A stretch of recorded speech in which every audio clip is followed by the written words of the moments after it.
Monsoon का प्रारूप और मौसम का अनुमान। मौसम का अनुमान लगाने के लिए और उनमें होने वाले परिवर्तनों के बारे में बताने के लिए अनेक प्रकार के प्रारूपों का इस्तेमाल किया जाता है। जलवायु में होने वाले वर्तमान परिवर्तनों के बारे में और उनमें होने वाले भौतिकी प्रतिक्रियाओं के बारे में संख्यात्मक प्रारूपों का इस्तेमाल होता है। मानसून के बारे में अनुमान लगाने के लिए अनेक प्रकार के प्रारूपों का इस्तेमाल होता है, जिसमें सिंडिकेट प्रारूप और संख्यात्मक प्रारूप का समावेश होता है। इसके लिए रडार यंत्रणा और उपग्रहीय तकनीक आवश्यक होती है, जिसके विकास पर आजकल काफी जोर दिया जाता है। सन 1877 के अकाल के पश्चात आईएमडी के संस्थापक एच.एफ. ब्लैनफोर्ड ने 1844 में हिमाचल में हुई हिमवृष्टि इस घटक को ध्यान में रखते हुए सर्वप्रथम इस प्रकार का अनुमान लगाया था। 1930 के दशक में आईएमडी के तत्कालीन संचालक सर गिब्ड वॉकर ने विश्व भर के विभिन्न जलवायु विज्ञान के घटकों और स्थानिकीय मानसून का संबंध अधोरेखित किया तथा उन्हें उपलब्ध प्रेक्षणों तथा पुराने पठनों के आधार पर आने वाला मानसून कैसा होगा इसका अनुमान प्रतिपादित किया था। 1990 के दशक में डॉक्टर वसंत गोवारिकर के नेतृत्व में विश्व भर के मौसम संबंधी 16 घटकों पर आधारित मानसून का प्रारूप बनाया गया। सन 90 से 2000 तक यह प्रारूप उपयोग में लाया जाता था। हमने जलवायु में बहुत सारे बदलावों को होते देखा है और इसके साथ प्रदूषण में हुई बढ़ोतरी का भी अनुभव किया है। हम मानव द्वारा निर्मित कचरा इसका मुख्य कारण है।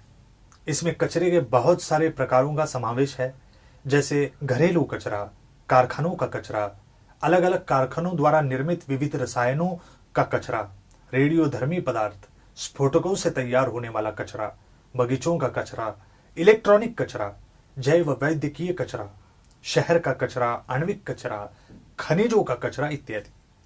कचरे को हम दो प्रकार के कचरे में विभाजित कर सकते हैं, विघटनशील कचरा और अविघटनशील कचरा। खराब भोजन, फल, सब्जियां, राख, गोबर, पेड़ों के भाग इत्यादि सारे कचरे का सूक्ष्म जीवों द्वारा आसानी से विघटन होता है, लेकिन प्लास्टिक या धातुओं का विघटन नहीं हो पाता। ठोस कचरे को कम करना और कचरे का व्यवस्थापन करना यह समय की मांग और जरूरत है। मुंबई के उपनगरों में 26 जुलाई 2005 को पानी भर गया था। इसके पीछे मुख्य कारण कचरे का जमा होना यही था। कचरे के व्यवस्थापन के 7 मुख्य तत्व होते हैं: पुनः उपयोग, उपयोग से इनकार, चक्रीकरण, पुनः विचार, कम उपयोग करना, संशोधन, नियमन, जनजागृति। ये 7 तत्व कचरे के व्यवस्थापन में बहुत उपयोगी सिद्ध होते हैं। मानवीय और प्राकृतिक कारणों से घटित आपदाओं के निवारण के लिए भी व्यवस्थापन की आवश्यकता होती है। हम आपदाओं के कारण होने वाली जानो माल की हानि हमारे आसपास देख सकते हैं। आपदा प्रबंधन का अर्थ होता है सुनियोजित संगठनात्मक कृति एवं समन्वय द्वारा कार्रवाई करने की एकत्रित क्रिया। इसमें आपदाओं के कारण होने वाली हानि तथा खतरे को प्रतिबंधित करना, खतरे की व्याप्ति को कम करना, संकट के समय तत्काल कृति करना, आपदाओं के कारण हुई हानि और उसकी तीव्रता का अनुभव लगाना, बचाव और मदद कार्य करना तथा पुनर्वसन और पुनर्निर्माण का कार्य करना। आपदा के बाद जख्मी हुए लोगों को प्रथमोपचार देना यह सबसे महत्वपूर्ण काम होता है।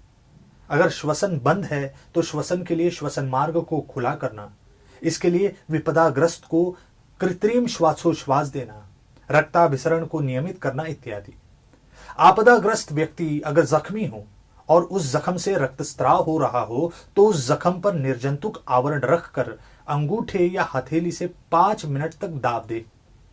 अस्थिभंग और कशेरुका पर आघात होने की स्थिति में टूटे हुए भाग का निसंचालन करें। अगर कशेरुका पर आघात हुआ है तो ऐसे व्यक्ति को सख्त रुग्ण शिविका पर रखें।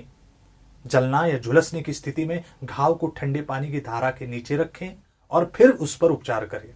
आपदाग्रस्त व्यक्ति को अस्पताल में पहुंचने के लिए झूला पद्धति, पीठ पर लेना, मानवी बैसाखी पद्धति, खींचकर या उठाकर ले जाना, 4 हाथों की बैठक, 2 हाथों की बैठक, स्ट्रेचर इत्यादि का उपयोग किया जाता है। इस प्रकार हमने इस पाठ में जलवायु के बारे में, वातावरण के बारे में जाना। हमने ये भी जाना कि हम मानव हमारे वातावरण को किस प्रकार दूषित करते हैं। इसके साथ हमने ये भी देखा कि आपदा प्रबंधन किस प्रकार किया जाता है।